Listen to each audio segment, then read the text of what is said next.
of the heart, like we all know. And when it gets into the right atrium, it goes through this valve, which we call the tricuspid valve, and gets into the right ventricle. And when it gets into the right ventricle, the blood leaves the right ventricle through the pulmonary artery.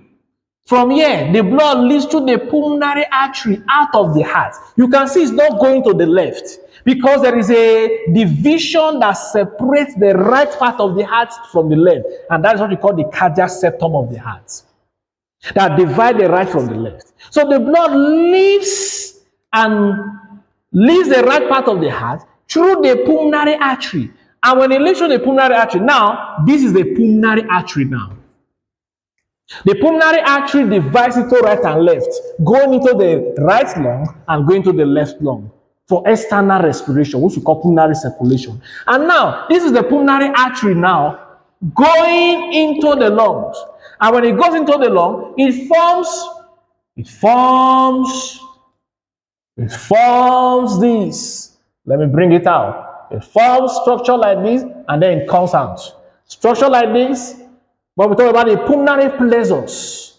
The pulmonary plexus is talking about the pulmonary artery dividing into arterioles to the capillaries, and then from the capillaries into the venuses that will go into the vein.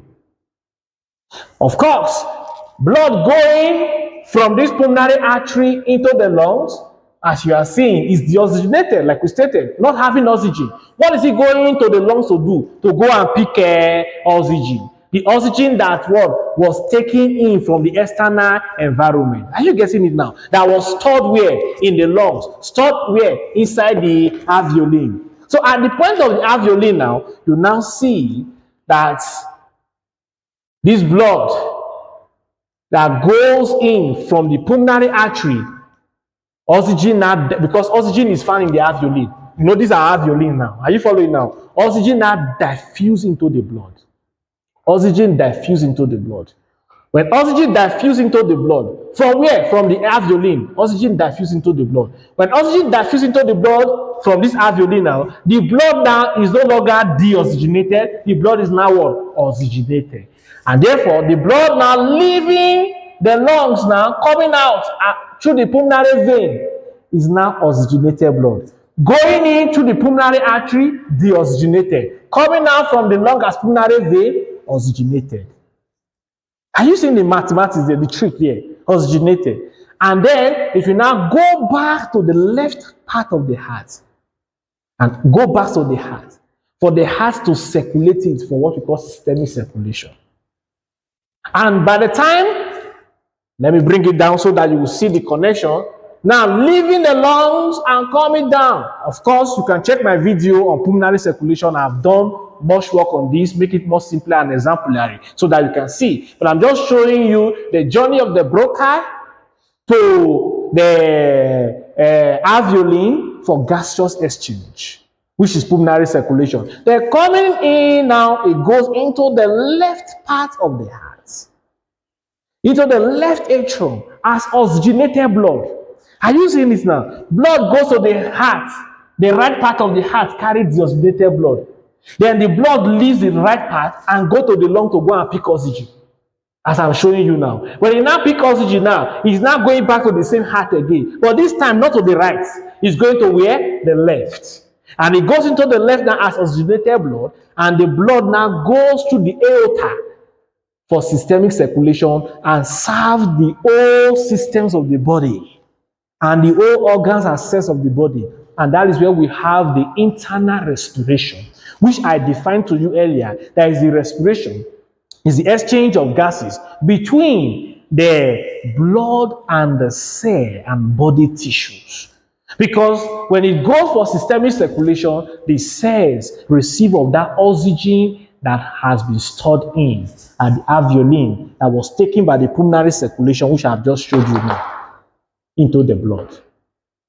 In that whole way, you find out that organs in the body are being served of oxygen.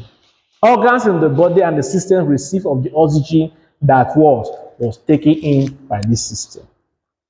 And while there's one thing you must take note, quickly rounding up in this part now, there's one thing you must take note is that if you look at this, what we call the trachea bronchial tree, that is the name we call it, the trachea bronchial tree. Why do we call it the trachea bronchial tree? Because if you take this and you turn it up, it's a tree.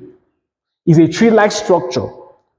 That is to tell you that the human lungs is designed just like the trees that you are seeing outside. And of course, you know that this air we are breathing in, the oxygen we are breathing in is coming from plants.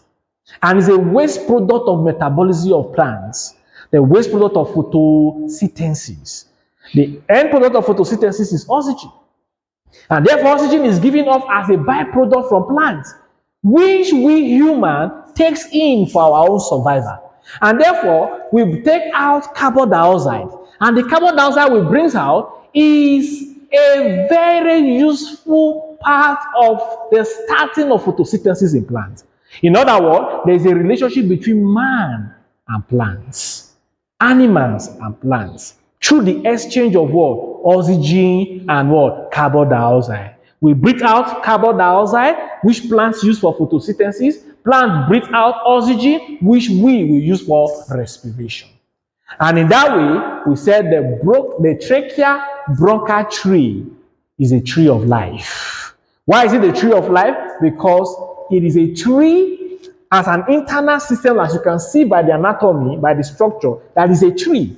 And this tree is communicating directly with the environment, the trees, the plants in the environment, for the exchange of what? Oxygen and what? Carbon dioxide. And in conclusive part of this respiratory system, what are the main part of the respiratory system that you must take note of? Of course, the nasal cavity, that is number one. You must be able to know the nasal cavity, which is your nose, the roles it plays, the pharynx, which we have discussed, which is the second part. The pharynx is another main organ of the respiratory system. And then the larynx, which we have also talked about. And then the trachea, the bronchi, then the main organ for this gaseous exchange, which is what? Our lungs, the lungs. So these are the main parts of the respiratory system, as you can see in details in the structure. So looking at the anatomy, you can see that the anatomy of this system is very, very simple. And if you understand the anatomy, like I say, it will be easier for you to know how the function, the physiology is. Because if you don't understand the structure, there is no way you can ever understand its physiology. And I do hope this was helpful to you. I look forward to doing more work on this respiratory system further to explain more things in details for you. Please keep in touch and ensure that you like, you subscribe, and share. Thank you so much.